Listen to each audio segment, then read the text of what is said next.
na ase amagacho ATC awasipa igo mugavanara tyabaga koro kya ogotaisaneka kwaye akobwatkana nobotumeki bwenibo ase chiskuru chobobundia asate babunanigo obokurumi bwabeire bogoichora kegimani garu kubore chase abahoro kyabanene akwene kyabuna enibe yo yabereye utumeka asenjera erendonge eriyo kwene kyabuna chisembi chabeire chigosirwa asipa iga aruye kurege tindi na watano ndibwensi orachi konyorekana ningana yobokurumi garage kwimukirwa egetamkire getindi kierichiko. I know I have had a problem, and for sure I have a problem with a number of the principals, because vocational training centers has become a center of corruption. Big one, not in a small way. I want to request any principals here, I can't look back.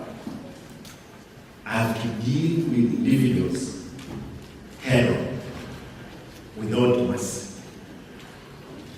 This week, I'm dealing with one principal who has become rogue, who decided to pick another teacher to be the accountant and a teacher, where this person has been receiving money on his M-Pesa number. Students are paying through his M-Pesa. How accountable will you be? How transparent that one can be? I know that's the practice. He's not the only person.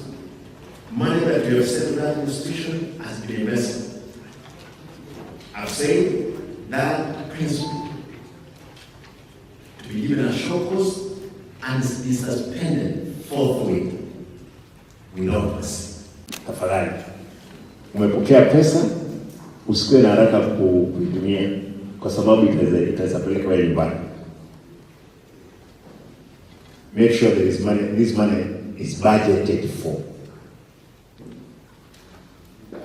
Hatujaleta pesa ya kwenda kulipa madeni ya kuni ambazo wewe mwenyewe unatoa kwako nyumbani.